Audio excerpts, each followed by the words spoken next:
Pourquoi l'intelligence artificielle fait-elle peur? Et fait-elle vraiment peur? Oui, puisque 74% des gens interrogés ont peur de l'intelligence artificielle. Bonjour à tous, en direct de New York. Comme tous les jours, vous voyez notre vidéo. Elle est disponible. Il suffit de souscrire, de vous abonner. C'est gratuit. Vous avez un contenu sur l'intelligence artificielle, le business, New York, la vie aux États-Unis, créer son entreprise aux États-Unis, et de nombreux sujets. D'ailleurs, si vous avez des sujets que vous voulez qu'on aborde, on est à votre disposition. Et donc, 74% et n'oubliez pas de cliquer la cloche aussi, 74% des personnes interrogées ont peur de l'intelligence artificielle et elles ont raison d'avoir peur de l'intelligence artificielle. On a même une étude, encore une autre deuxième étude, qui a été réalisée par Pew, PEW Research Center. 72% des Américains expriment des inquiétudes quant à l'intelligence artificielle qui pourrait augmenter l'inégalité économique. Et ils ont bien raison. Une autre étude menée par le Forum économique mondial a révélé que d'ici 2025, c'est-à-dire demain, l'intelligence artificielle pourrait remplacer près de 12% des emplois existants aux États-Unis. Goldman Sachs parle de 300 millions d'emplois supprimés dans le monde avant 2030. L'université de Pennsylvanie va encore plus loin. Le patron d'Alibaba parle de 800 millions d'emplois qui disparaissent avant 2030. On est devant un phénomène gigantesque, un phénomène de société. C'est vraiment un séisme. Troisième étude, c'est important de se fonder sur des chiffres, ce que font toujours les Américains, et c'est comme ça c'est une des raisons pour lesquelles ils ont progressé, c'est parce que ils utilisent beaucoup de données fondées non pas sur le rêve, la supposition, sait-on jamais, etc., mais sur l'étude des données. On prend des données, on les exploite, et on parle donc de réel. Ça n'exclut pas d'avoir des sentiments et de l'émotion, mais on parle de réel, et c'est comme ça qu'on est efficace. Donc, selon une étude menée par Oxford University, l'université anglaise, et Yale University, qui est l'université américaine, donc ils ont fait une étude conjointe, 27% des répondants au sondage craignent que l'intelligence artificielle puisse être utilisée de manière malveillante par des entités gouvernementales. Donc, d'un côté, on a peur de l'intelligence artificielle à 74%. 72%, on se dit que ça peut supprimer des emplois et que c'est c'est un danger d'économie sur l'économie. Ce qui veut dire, en gros, ça va menacer mon emploi. Troisième chiffre, 27% des interrogés craignent que l'intelligence prenne un mauvais tour, qu'elle soit utilisée par les gouvernements pour nous contrôler, nous fliquer, nous surveiller et nous embêter. Donc, on est sur une problématique qui devrait susciter énormément de discussions, susciter des débats beaucoup plus que ce qu'on a aujourd'hui sur peut-être les médias sociaux, mais aussi les organismes d'information, les télévisions, les câbles, etc., de discuter de ce véritable sujet qui est beaucoup plus important que tous les sujets qu'on discute par ailleurs, puisque ça comprend tout le reste et ça implique tout le reste. Or, maintenant, c'est comme si, il y a un philosophe qui est venu l'autre jour expliquer ça à la télévision très très bien, il disait que c'est un peu comme si, vous savez, on soulève le tapis et puis on met la poussière dessous pour que ça soit plus propre. Le problème, c'est qu'au bout d'un certain temps, ça commence à sentir mauvais. Surtout si vous avez les animaux, vous les voyez gratter près du tapis, ils sentent que ça sent mauvais. Donc, on ne peut pas se permettre de ne pas voir les dangers arriver. D'ailleurs, dans l'histoire, c'est toujours comme ça. Quand on a un voisin menaçant, quand on a une révolte qui gronde, quand on a quelque chose qui mécontente beaucoup de gens, il faut y porter attention.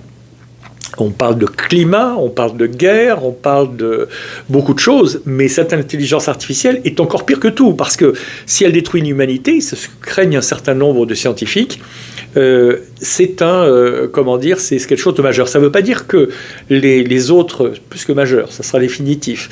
Ça ne veut pas dire que les autres problèmes comme le climat, comme la guerre, comme les problèmes économiques ne sont pas importants. Ils sont fondamentaux, ils sont vitaux même. Mais ça, c'est quelque chose qui est aussi grave, aussi important, sinon plus, et personne n'en parle. On n'en parle pas parce qu'on se dit finalement, en n'en parlant pas, ça va disparaître. Ça, c'est très très mauvais. Et donc, c'est peut-être un appel qu'il faut lancer à nos gouvernants, aux instances internationales comme l'ONU et d'autres forums, Forum mondial, l'UNESCO, etc.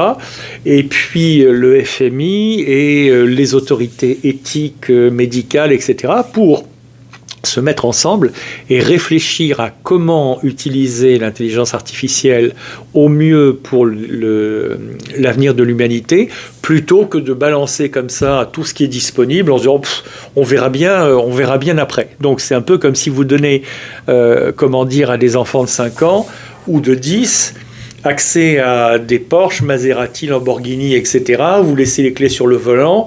À la limite, vous leur dites bon, soyez prudents, mais même pas, et on verra le résultat.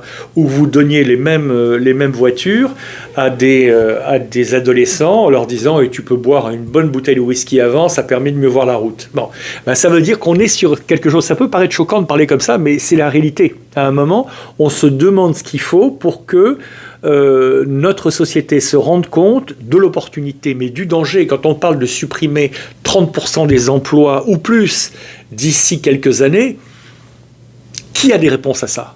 Comment est-ce qu'on a fait pour... Et là, c'est pas l'âge de la retraite, c'est aussi l'âge de la retraite, mais c'est comment on va payer des gens à ne rien faire, mais est-ce qu'il est légitime de les payer à ne rien faire, ou est-ce qu'on doit les éduquer sur quoi et comment, etc. Donc, les éduquer, nous, on a un sponsor, on a la chance d'avoir un sponsor qui nous aide dans nos vidéos, c'est BHSU University, c'est une université 100% en ligne américaine, qui délivre un diplôme américain, et donc que vous pouvez régler en une fois ou régler tous les mois, etc. C'est très pratique.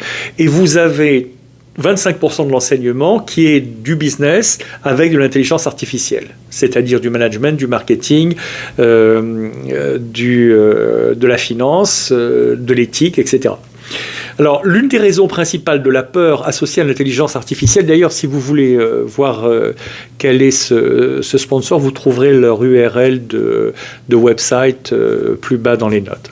Et si vous avez des sujets que vous voulez aborder avec nous, n'hésitez pas à nous écrire, nous donner votre sensation. Non, c'est pas si grave l'intelligence artificielle. Oh, c'est formidable. Oh, j'ai peur de non seulement qu'on prenne mon emploi, mais ma vie. Quel que soit, c'est important d'avoir vos opinions et que ça alimente notre débat et on en fera état dans ces vidéos.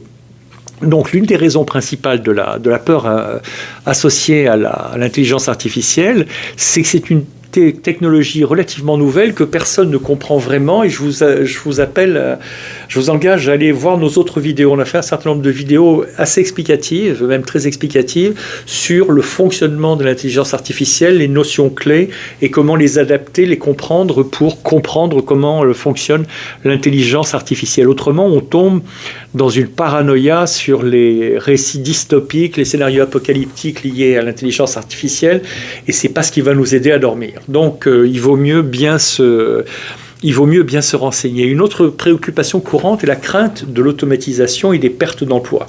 C'est-à-dire que il y a les pertes d'emploi, on en a parlé dans le tertiaire, puisque les ChatGPT et les autres remplacent beaucoup de travaux de conception, de secrétariat, d'application, de PowerPoint, de Word, d'Excel et de beaucoup d'autres choses.